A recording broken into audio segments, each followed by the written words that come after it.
Hello everybody, welcome back to heal spear tarot. कैसे हैं आप सब? आशा करती हूँ आप सब बहुत अच्छे हो, अच्छा कर रहे हो। मैं भी बहुत अच्छी हूँ। आप लोगों का प्यार मिलता रहता है तो नए नए वीडियोस बनाने का इंस्पिरेशन मिलता रहता है। तो आ गए हम फिर से एक नए वीडियो के साथ। पर सबसे पहले मैं आप सभी लोगों से माफ़ी मांगना चाहती हूँ कि मैं 4 दिन से मेरा एक भी वीडियो नहीं आया था। घर में छोटा सा एक फंक्शन था जिसके कारण मैं बिजी हो गई थी, बट हियर आई एम।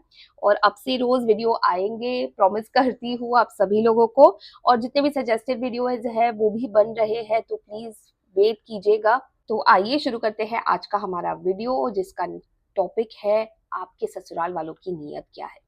देखिए, ये जो एक टॉपिक है ना, ये बहुत ज्यादा सजेस्टेड है। मुझे रीडिंग्स भी काफी ज्यादा आती है इसी टॉपिक के ऊपर कि ससुराल वाले क्या सोच रहे हैं, mother in law, father in law, जेठानी, देवरानी, मतलब ये लोग आपके बारे में क्या सोचते हैं। क्या ये वही लोग हैं जो सामने से इतना अच्छा बनते हैं, पीठ पीछे भी उतने ही अच्छे हैं? क्या इनका कोई और मतलब भी हो सकता है? तो काफी रीडिंग्स तो ऑनेस्टली इसी टॉपिक पे आती है मेरे पास। तो मैंने सोचा कि सबसे पहले इसी टॉपिक से वापस शुरू करते हैं। 4 दिन का गैप हो गया है और फिर से एक कनेक्ट बन जाएगा हमारा।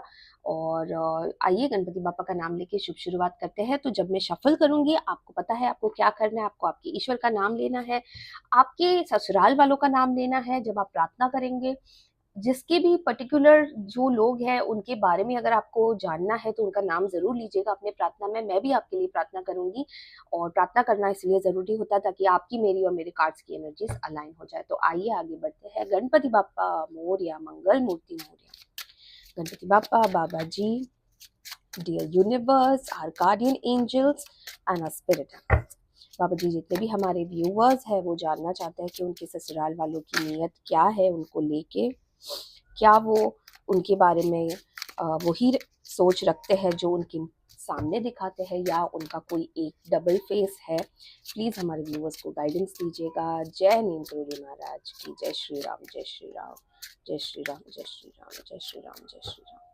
2 कार्ड्स ऑलरेडी आ चुके हैं, the hanged man and 7 of pentacles. तो आइए और कार्ड्स निकालते हैं। प्रार्थना जारी रखिएगा। 9 of cups, the emperor. Okay, thank you Baba ji. Knight of Pentacles, Knight of Cups, Judgment, 4 of Cups, the Hermit, 8 of Pentacles, 3 of Cups। एक कार्ड और निकाल लेते हैं, द एम्प्रेस। और यहाँ पे देख लेते हैं एंड ऑफ द डेक की क्या एनर्जी आ रही है। 10 ऑफ वॉन्ड्स की। जनरली मैं इतने कार्ड्स निकालती नहीं हूँ, पर आज कार्ड्स अपने आप निकल ही रहे थे तो निकलने दिए। बट काफी मजा आएगा। थोड़ा सा लंबा होने वाला है वीडियो, बट आप लोगों को काफी मजा आने वाला है। कुछ कार्ड्स हम इस डेक से भी निकाल लेते हैं। तो अगर आपने पहले शफल में प्रार्थना नहीं की है, अपना क्वेश्चन नहीं पूछा है, तो आप कर सकते हो। गणपति बापा मोरया, मंगल मूर्ति मोरया। जय श्री राम, जय श्री राम, जय श्री राम, जय श्री राम, जय श्री राम, जय Shri Ram. Intensity, thank you Baba ji. Postponement, thank you Baba ji. Thank you divine, the creator. Thank you divine, thank you Baba ji. The fool,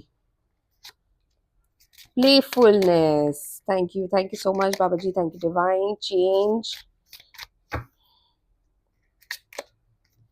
consciousness. Okay, तो आज इसमें से इतने ही कार्ड्स निकालने हैं। और यहाँ पे देखिए सेलिब्रेशन का कार्ड आया है जो कि बहुत ही सिमिलर है 3 ऑफ कप्स के साथ। तो आइए हम थोड़ा थोड़ा करके डिकोड करना शुरू करते हैं। सबसे पहले मैं आपको कुछ इंपॉर्टेंट नंबर्स बताना चाह रही हूँ यहाँ पे, जो आपके ससुराल में किसी ना किसी से रिलेटेड हो सकता है, ताकि आपको एक क्लियर पिक्चर मिल जाए कि हम किसके बारे में बात कर रहे हैं। तो नंबर 3 हो सकता है, नंबर 4 हो सकता है, नंबर 9 हो सकता है, number 7, number 12, number 10, number 8। Okay, तो काफी ज्यादा यहाँ पे ना सेम नंबर्स भी आए हैं। और अगर यहाँ पे देखने जाओ तो 3 कप्स के कार्ड आए हुए हैं, 1 2 3 4 कप्स के कार्ड है। तो मेरे हिसाब से ये वाटर साइन भी हो सकते हैं, पेंटिकल्स भी है यहाँ पे 3। तो यानी कि आपके जो ससुराल वाले हैं जिनसे आपको प्रॉब्लम हो रही है या जिनको आपसे प्रॉब्लम है अगर कह सकते हैं, तो वाटर साइन हो सकते हैं, यानी कि कैंसर, स्कॉर्पियो, पाइसेस यानी कि कर्क, वृश्चिक, मीन राशि के हो सकते हैं, या तो वो अर्थ साइन के हो सकते हैं जैसे कि टॉरस, वर्गो, केप्रिकॉन यानी कि वृश्चिक, कन्या, मकर राशि के हो सकते हैं। ठीक है, तो आइए एक एक करके डिकोड करना शुरू करते हैं। सबसे पहले जो दो कार्ड्स गिरे थे यहाँ पे हैंगमैन और 7 ऑफ पेंटिकल्स के कार्ड्स थे। अच्छा, यहाँ पे मुझे मेल और फीमेल दोनों एनर्जीज नजर आ रही है, यानी कि यहाँ पे अलायंस हो सकता है उनका आपके खिलाफ। ठीक है, और यहाँ पे मुझे मेजोरिटी लग रहा है जैसे आप लोगों की अरेंज मैरिज हुई है। जितने भी हमारे व्यूअर्स हैं जो ये वीडियो देख रहे हैं, 90% लोगों की अरेंज मैरिज हुई है यहाँ पे। ठीक है, और हो सकता है आपकी शादी को काफी लंबा अरसा भी हो गया है, पर इन लोगों के साथ आपकी बन ही नहीं रही है। अच्छा, कुछ एक मेजर कारण ये भी है क्योंकि आप जो हो बेसिकली आप बहुत ही कह सकते हैं एक नरम सॉफ्ट दिल के हो, है ना। आप लोगों की बातों में जल्दी से आ जाते थे, पर यहाँ पे थोड़ा सा पासा उल्टा पड़ गया क्योंकि सामने वाले थोड़े से शातिर निकले और आपको बिल्कुल ही इमोशनली तोड़ने की बात कर दी है। देखिए, यहाँ पे हैंगमैन और 7 ऑफ पेंटिकल्स की जो एनर्जी आई है, यहाँ पे हर्मिट की जो एनर्जी आई है ना, अभी इस वक्त मुझे बहुत भारी एनर्जीज आ रही है आप लोगों की, क्योंकि आप लोग बहुत ज्यादा दर्द में हो, आप लोगों ने एक बहुत ज्यादा सहन किया है। देखिए, डॉटर इन लॉज जो होती है, बहुएं जो होती है ना, उनको पता नहीं क्यों ऐसे ट्रीट करते हैं जैसे इसको तो सहन करने के लिए ही घर में लाए हैं शादी करके, पर ये बहुत ही गलत बात है। Anyway, let's start. तो सबसे पहले तो जो मेल एनर्जी मुझे यहाँ पे आ रही है, जो आपके फादर इन लॉ की हो सकती है, आपके जेठ की हो सकती है, आपके देवर की हो सकती है, आपके नंदोई की हो सकती है, कहीं ना कहीं बहुत ज्यादा इन्फ्लुएंस है आपके घर में उनका, है ना। तो यहाँ पे देखिए, एम्परर, मैं रैंडमली कार्ड्स उठा रही हूँ, मैं इस वक्त अभी ऐसे नहीं चल रही हूँ क्योंकि एनर्जीज बहुत ज्यादा बाहर आ रही है। तो यहाँ पे एम्परर और एम्प्रेस, अगर आप देखोगे एम्पर और एम्प्रेस दोनों आए हैं, यानी कि आपके सास ससुर दोनों के दोनों एक टीम बना के बैठे हुए हैं यहाँ पे आपके खिलाफ। ठीक है, दोनों ही इगोइस्टिक है, दोनों ही अपना पावर यूज करते हैं, दोनों ने अच्छा खासा पैसा भी होगा आपके ससुराल में, जिसकी वजह से इनको और ज्यादा पावर मिल जाता है। इनको लगता है यही सही है, इनको लगता है आप में कोई अक्ल नहीं है, आपके और आपके हस्बैंड में तो बिल्कुल भी अक्ल नहीं है। पर यहाँ पे कहीं ना कहीं माँ जो है, जो आपकी मदर इन लॉ है, उसका आपके पति के ऊपर बहुत ही अच्छा होल्ड है। उसने अपने पति को, देखिए यहाँ पे 3 ऑफ कप्स की जो एनर्जी आई है, मतलब दोनों माँ माँ बाप और बेटा, तीनों के तीनों जो है ना, काफी ज्यादा स्ट्रॉन्ग उनका एक बॉन्ड है। यहाँ पे मदर उतनी ही वैल्यू रखती है जितना फादर रखते हैं आपके हस्बैंड के लिए, क्योंकि उनके हिसाब से उनके माँ बाप ने उनको बहुत ही अच्छे से पाला है, बहुत ही प्रॉब्लम में रहे होंगे, गरीबी होंगी, बहुत दिक्कतें होंगी, पर उन्होंने अपने बेटे को पालने के लिए कोई कसर नहीं छोड़ी है, जो हर माँ बाप करते हैं। आई एम श्योर हम सबके माँ बाप ने भी यही किया है हमारे लिए, हमारे बारे में पहले सोचा है, बाद में उनके बारे में सोचा है, पर यहाँ पे इनको कैसे ग्लोरीफाई करके दिखा रहे हैं आपके सामने। तो ये तीनों ने तो एक टीम बना ली है, इसीलिए मैं आपको कह रही थी कि बहुत ज्यादा अरेंज मैरिज वाली यहाँ पे मुझे एनर्जी भी आ रही है। आपके फादर इन लॉ और मदर इन लॉ, जैसे मैंने आपको कहा, एक स्ट्रॉन्ग अलायंस है, इन दोनों का एक बॉन्ड बहुत ज्यादा स्ट्रॉन्ग है। इनका होल्ड आपके हस्बैंड के ऊपर, घर के ऊपर बहुत ज्यादा स्ट्रॉन्ग है, जो नहीं टूटने वाला है। जो अगर आप सोच रहे हो कि किसी तरह मैं अपने हस्बैंड को कन्विंस कर लूं, इन दोनों की सच्चाई दिखा दूं, या इन दोनों को एक्सपोज कर दूं, तो वो नहीं होने वाला है। वो होगा तो भी उल्टा आपके ऊपर ही पासा आने वाला है, क्योंकि इन दोनों का बॉन्ड आपके हस्बैंड के साथ बहुत ही ज्यादा स्ट्रांग है। ठीक है, पट्टी कह सकते हैं, एक के एक तरीके का, एक इमोशनल पट्टी के, हमने तो तुमको कैसे कैसे पाला है हमें पता है। तो कहीं ना कहीं यहाँ पे ऐसा लग रहा है जैसे इन दोनों ने अपना एक पावर मिसयूज किया है माँ बाप होने का। ठीक है, तो घर में इनकी चलती है, फाइनेंशियली इनकी चलती है, और घर के सारे डिसीजन ये दोनों ही लेते हैं। इनफैक्ट मदर इन लॉ बहुत ज्यादा इन्फ्लुएंस भी करती है आपके फादर इन लॉ को, but that will be behind the doors, मतलब ये दिखाने के लिए होगा कि mother in law father in law की सब सुनती है, पर यहाँ पे ऐसा लग नहीं रहा है। इन दोनों में से सबसे ज्यादा मुझे यहाँ पे इनका ऐसा लग रहा है कि ज्यादा होल्ड है, और कहीं ना कहीं आपके फादर इन लॉ भी इनकी ही बोली बोलते हैं। ठीक है, तो शादी के बाद आपके साथ जो भी हुआ वो यहाँ पे बहुत अच्छे से दिख रहा है। जैसे कि यहाँ पे आप जब शादी करके आए थे इतना खुश थे, आपको लगा था एक नया घर, एक नया परिवार, एक नई शुरुआत करने वाले हो, तो आप इमोशनली बहुत ज़्यादा खुश थे क्योंकि शादी के पहले इन्होंने जो रंग आपको दिखाए थे, वो शादी के बाद आपके सारे रंग उड़ गए क्योंकि इनके इनके रंग आपके जो इनके जो ट्रू कलर्स थे वो आपके सामने आ गए, ठीक है? यहाँ पे ना जैसे मैं हर हर एक वीडियो में कहती हूँ जहाँ पे ससुराल और मैरिज की बात होती है कि कोई भी लड़की घर में आती ही है ये सोच के कि नया परिवार है, इस परिवार को अपना बनाना है। कोई भी लड़की उस परिवार को तोड़ने के लिए नहीं आती है, कोई भी लड़की ये नहीं चाहती है कि उनका बेटा उनके माँ बाप से अलग हो जाए। ये माँ बाप सोचते हैं कि ये लड़की हमारा लड़का चुराने आई है। तो यहाँ पे आप जो सोच के आए थे वो तो डेफिनेटली नहीं हुआ है, पर यहाँ पे आपने मेहनत बहुत की है, मेहनत बहुत की है, कहीं ना कहीं आपका ना पारा भी हटा है, मेहनत बहुत की है आपने, हर चीज को लेके आपने बहुत ज्यादा सोच समझ के आगे बढ़े हो। जब आपने नई नई शादी की थी तो आप इनके तौर तरीके सीखते थे, इनकी रीति रिवाज जो होती है, घर घर की एक रिवाज अलग होते हैं, खाना कैसे बनेगा, घर कैसे रहेगा, व्यवहार कैसे होगा, तो ये सारी चीजें आपने बहुत अच्छे से सीखी है, अपने इमोशंस के ऊपर कंट्रोल किया है। कई बार आपके सामने बहुत सारी ऐसी बातें हो जाती थी जो आपको ऐसे टॉन्ट लगती थी या आपको सुनाया जाता था या आपको नीचा दिखाया जाता था, पर कहीं ना कहीं आपने हर चीज को बहुत अच्छे से संभाल के आप आगे बढ़े हो। आपने कभी भी, देखिए यहाँ पे इंटेंसिटी का कार्ड आया है, आपने ना कभी भी लौट के जवाब नहीं दिया होगा स्टार्टिंग में, और बहुत ही सोच समझ के आप आगे बढ़ते थे। बहुत आपने ये सोचा कि हाँ, यही हमारा घर है, यही हमारा परिवार है, यही माँ है, यही बाप है, अब यही हमारे हस्बैंड है जिनके साथ हमें जिंदगी बितानी है। तो कहीं ना कहीं आप ना बहुत ही ज्यादा इंटेंसिटी से जुड़े थे इस शादी में, बहुत आपका बहुत ज्यादा लगाव था, बहुत ज्यादा प्यार हो गया था।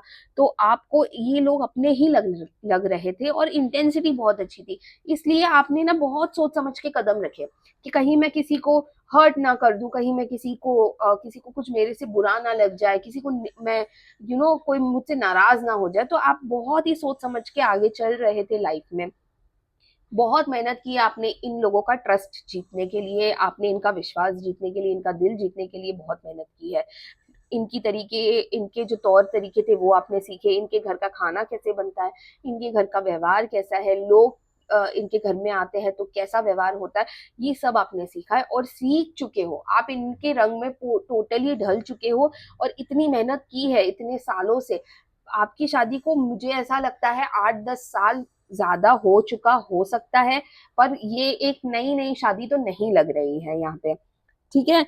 पर ऐसा, देखिए हर चीज का ना हर हर चीज का एक तरीका होता है। जैसे पैसों की जब बात होती है, मैंने आपको कहा कि आपकी ससुराल जो है वो अच्छी खासी वेल सेटल्ड ससुराल है, पर कहीं ना कहीं ये लोग बहुत ज्यादा कंजूस है, बहुत ज्यादा ये कंजूसी में रहते हैं। आपको भी अगर कुछ चाहिए रहेगा और अगर आपने खरीदा या आपके हस्बैंड ने आपको दिलाया तो बहुत ज़्यादा बवाल मचता होगा कि इसकी क्या ज़रूरत थी, इसको इतनी शॉपिंग करने की क्या ज़रूरत थी, बाहर जाने की क्या ज़रूरत थी, बाहर से खाना मंगाने की क्या ज़रूरत थी, बेटा बहुत ज़्यादा काम कर रहा है, बेटा मेहनत कर रहा है, बहू को तो काम करना नहीं है, बहू को तो बस चिल करना है, बहू को तो बस शॉपिंग करनी है। तो ये सारे इल्ज़ाम भी लगे हैं, पर कहीं न कहीं मैं आपको ये बता दूँ कि ये जो लोग हैं ना, ये बस आपको तोड़ने की कोशिश कर रहे हैं। इनके पास करने के लिए कुछ नहीं है, ये रिटायर्ड भी हो सकते हैं, पूरा दिन घर में बैठे हैं, और कहते हैं ना कि जब एक इंसान का दिमाग ही खाली होता है ना, वो शैतान का घर बन जाता है। तो यहाँ पे यही हो रहा है कि आप मेहनत कर लो, कुछ भी कर लो, आप इनको अपना बनाने की कितनी ही कोशिश क्यों ना कर लो, ये आपके अपने नहीं बनने वाले हैं। इनका मोह माया जो है बेटे के साथ है, पैसों के साथ है। आप वहां पे सिर्फ, हो सकता है कि इनके जो परिवार का एक चिराग है उसको देने के लिए आए हो, इसके ज्यादा आपकी कोई वहां पे वैल्यू नहीं है। तो आप, उनके हिसाब से आपके हस्बैंड मेहनत करते हैं, उनके हिसाब से आपके हस्बैंड आपको पाल रहे हैं, पोस रहे हैं, पर उसके बावजूद भी आपका जो एक 100% होता है वो नहीं दे रहे हैं। उनको ऐसा लगता है कि कहीं ना कहीं आप में ही कमी है। देखिए ये सारी चीजें जो जब बोली जाती है ना, तो ऑटोमेटिकली कॉन्फिडेंस कम हो जाता है। और आपने तो इनको इतने मौके दिए, इतने मौके दिए कि आप मतलब ऐसा लग रहा है जैसे कि आप मौके देते रहे हो, लेट गो करते रहे हो और ये लोग समझ ही नहीं रहे, और इनको समझना भी नहीं है। आप कितने ही मौके दे दो, आप सोने के बन जाओ, ये नहीं समझने वाले हैं। इनकी लाइफ में इन्होंने जो सोचा है ये वही करने वाले हैं, ये वही बोलने वाले हैं, और आप सोचते ही रह जाओगे। पर ये आपके आगे आके आपके सामने इतना अच्छा बनने के बाद आपके पीठ पीछे आपके हस्बैंड के कान भरेंगे। तो इनकी बातें आपको सुनने की बिल्कुल भी ज़रूरत नहीं है। आप अपने ऊपर फ़ोकस कीजिए। यहाँ पे ऐसा लग रहा है, देखिए पोस्टपोनमेंट का कार्ड आया है। जैसे आप जब नई-नई शादी हुई थी, आप कितने खुश थे, आपको लग रहा था कि सब बहुत अच्छे हैं, क्योंकि सब अच्छे ही थे आपके साथ उस वक़्त। रंग तो बाद में बदले ना, सबके लोगों के असली चेहरे तो आपको बाद में नज़र आए। तो आप वो सारी चीज़ें भी याद कर के दुखी होते रहते हो कि कहीं न कहीं आपसे कोई गलती हो गई है, इस वज़ह से ये लोग मेरे साथ ऐसा बिहेव कर रहे हैं। पर आपको ये सब सोचने की ज़रूरत नहीं है, क्योंकि गलती जिसकी है, वो यहाँ पे बहुत ही क्लियरली दिख रहा है कि कौन कितना पावर में बैठा है और किसकी प्रॉब्लम की वज़ह से किसकी लाइफ़ खराब हो रही है। तो आप अपने पुराने दिन याद करते रहते हो, आप अपने मतलब अपने आप को कोस रहे हो बेसिकली यहाँ पे शादी करके। तो ये आपको करने की ज़रूरत नहीं है, क्योंकि आप में प्रॉब्लम बिल्कुल भी नहीं है। देखिए, कई बार आपने ना सोचा है जीवन एक नई तरीके से शुरू किया जाए। इन नए जितने आपने मौके दिए हैं, आपको लगा है कि लाइफ़ अब बेटर हो जाएगी, लोग समझ जाएँगे, आपको वैल्यू करेंगे, आपको रिस्पेक्ट करेंगे। पर कहीं न आप मौके देते रहते हो और सामने से आपको रिस्पेक्ट नहीं मिलती है, सामने से आपको कोई कोई कदर ही नहीं है। कितना भी कर लो ना, कोई कदर नहीं है, कोई ये कहने वाला नहीं है शाबाश बेटा, या कोई ये कहने वाला नहीं है बहुत अच्छा किया, या तू हमारे घर की बेटी है, तू बहू नहीं है। चलो मैं तो कहती हूँ बेटी भी मत मानो, पर बहू होने का दर्जा तो दो, एक परिवार का हिस्सा बनने का दर्जा तो दो। आप यहाँ पे अगर देख रहे हो ना, आप रिस्पेक्ट के भूखे हो, आप एक्सेप्टेंस के भूखे हो। ये तीनों अपने में ही लगे हुए हैं, आप कितना भी कोशिश कर लो, ये तीनों नहीं मानने वाले हैं। ये आपको अपना मानेंगे ही नहीं। आप इनके लिए, जैसे मैंने कहा, सोने के भी बन जाओगे, ये नहीं मानने वाले हैं। तो आप अपनी लाइफ इनके साथ कितने ही आप इनको मौके दे दो, ये यही होने वाला है आपके साथ। तो ये नहीं सुधरने वाले हैं। देखिए, कॉन्शियसनेस तो सबका होता है, ठीक है? आपके हस्बैंड का भी होगा, उनको भी समझ में आ रहा होगा कि आपके साथ जो हो रहा है गलत हो रहा है। पर कहीं न कहीं देखिए, यहाँ पे प्लेफुलनेस का कार्ड आया है। कहीं न कहीं ना ये आपके जो हस्बैंड है ना, अपनी ही कहते हैं ना, मनमौजी इंसान है। वो अपनी ही लाइफ में खुश है। उसको घर घर से काम पे जाना है, काम पे जाते समय उसको खाना मिल जाता होगा, टिफिन मिल जाता होगा, घर आके उनको खाना मिल जाता होगा, डिनर विनर मिल जाता होगा, थोड़ी देर टीवी देख लिया। हाँ, माँ ठीक है, बाप ठीक है, बीवी काम कर रही है, बस वो अपने ही लाइफ में खुश है। कॉन्शियसनेस अभी तक उनका जगह नहीं है, जहाँ पे वो आपके लिए खड़े हो, आपके लिए स्टैंड ले, आपके लिए अपने माँ बाप के अगेंस्ट में जाके कुछ बोले कि ये भी मेरी वाइफ है, ये मेरी अ, अर्धांगिनी है, ये मेरे बच्चों की माँ है, आप इनके साथ ऐसा नहीं कर सकते हो, या आप इनको एक्सेप्ट क्यों नहीं कर पा रहे हो, जबकि यहाँ पे अरेंज मैरिज हुई है, लड़की आप ही ढूंढ के लाए हो, तो भी यहाँ पे कॉन्शियसनेस ही नहीं है। कहते हैं ना कि घर में एक जानवर लेके आओ, उसको 2 दिन खाना खिलाओ तो उससे भी लगाव हो जाता है, पर यहाँ पे तो उनकी सोच ही ऐसी नहीं है। एक इंसान के साथ उनका लगाव नहीं हो पा रहा है, जो उनके ही घर की बहू है, जो उनके ही घर की चिराग की माँ है ना? तो कॉन्शियसनेस नहीं है, कोई थॉट ही नहीं है पीछे लाइफ में कि क्या करना है, कि कैसे आगे बढ़ना है ना? तो यहाँ पे आप जिस चेंज का वेट कर रहे हो, यहाँ पे आप जिस मिरेकल का वेट कर रहे हो, वो होगा, ठीक है? चेंज आएगा। पर इस वक्त आप जितना सोच रहे हो ना, इस वक्त आप जिस हर्मिट जोन में चले गए हो, जहाँ पे आपको अकेला फील हो रहा है, जहाँ पे आप दुखी हो रहे हो, जहाँ पे आपको आगे कोई रास्ता नजर नहीं आ रहा है, आप कितना ही सोच लो, कितने ही मौके दे दो, कितना ही अपने आप को बदल लो, अगर किसी को, सामने वाले को आपकी कदर नहीं करनी है, तो वो नहीं करने वाला। उसमें आपको दुखी होने की जरूरत नहीं है। देखिए, हो सकता है आपके इन लॉज को कभी कोई फर्क ना पड़े आपके सुखी होने से, दुखी होने से, आपके हस्बैंड को जरूर पड़ेगा, और कहीं ना कहीं आपके हस्बैंड को ये दिखेगा जरूर। तो इसमें टाइम लगेगा, पर ये आपके लाइफ में ये मिरेकल होगा जरूर। क्यों पता है? क्योंकि यहाँ पे देखिए 8 नंबर भी आ चुका है, यानी कि आपके जो हस्बैंड है उनका जो एक कॉन्शियस, जैसे कि मैंने आपको कहा, कॉन्शियस जगह नहीं है, कि आपकी अंतरात्मा जगी नहीं है, जहाँ पे उनको ये नहीं दिख रहा है कि उनकी बीवी कितनी दुखी है, पर कहीं ना कहीं ऊपर वाला तो है ना। ये चेंज आप देखोगे, ये चेंज जरूर आएगा। ये ऊपर वाले का ही आपके ऊपर आशीर्वाद है। आपने जितना भी सहन किया है, जितना भी आपको लगता है आप अकेले पड़ गए हो, आपका कोई सुनने वाला नहीं है, आपके हस्बैंड आपका साथ नहीं दे रहे हैं, ऊपर वाला आपका साथ दे रहा है। अभी तक आपने ये सरवाइव ही इसीलिए किया है क्योंकि ऊपर वाला आपको हिम्मत दे रहा है। और ये चेंज आप देखोगे, आप जरूर देखोगे, आपके हस्बैंड में ये चेंज आने वाला है, क्योंकि अब ना ये जो रिस्पॉन्सिबिलिटी का ढीकरा आपने अपने सर पे ले रखा है ना, सबको खुश रखने का, सबको एक रखने का, अब ये खत्म होने वाला है। अब ये ढीकरा जाने वाला है, ये तीन लोगों के ऊपर जो बहुत ज्यादा खुश है अपनी लाइफ में, अपनी लाइफ अपनी तरीके से जी रहे हैं, किसी को ना कुछ किसी की सुनने की भी जरूरत नहीं है इनको।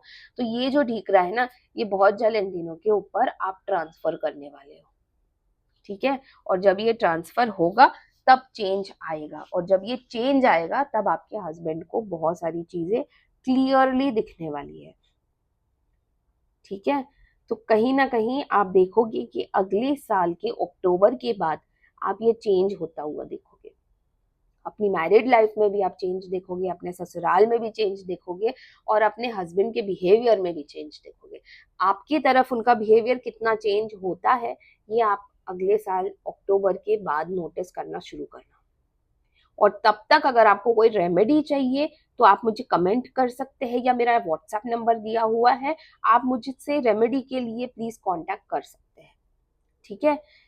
इसके अलावा मैं आप लोगों के लिए कुछ गाइडेंस कार्ड्स निकालना चाहती हूँ, तो आइए आज ना एंजल्स से ले लेते हैं, एंजल्स से पूछ लेते हैं आपके लिए गाइडेंस, कि आपको इस टाइम पीरियड के लिए कितना क्या गाइडेंस आपके लिए निकलती है, एंजल्स आपको क्या बताना चाह रही है। Dear angels, dear divines, please हमारे व्यूवर्स के लिए गाइडेंस दीजिए कि उनको इस वक्त क्या करना चाहिए, कितना संयम बना के रखना चाहिए। Thank you divine, thank you angels, you are ready. Thank you angels, thank you so much. Improving health, weight. तो यहाँ पे एंजल्स भी आपको कह रही है वेट, और यहाँ पे आपको एंजल्स कह रही है कि अभी रुक जाओ, आप तैयार होने वाले हो, ठीक है, आपका टाइम आने वाला है। इस वक्त आपको बस थोड़ा सा संयम बना के रखना है। इम्प्रूविंग हेल्थ, जैसे कि मैंने आपको कहा, बहुत ज्यादा लोनली हो गए हो आप, डिप्रेशन में जा चुके हो, आपको आगे कोई लाइट नजर नहीं आ रही है, आपको आगे ये नहीं लग रहा है कि कोई रास्ता है, पर इम्प्रूव करना पड़ेगा।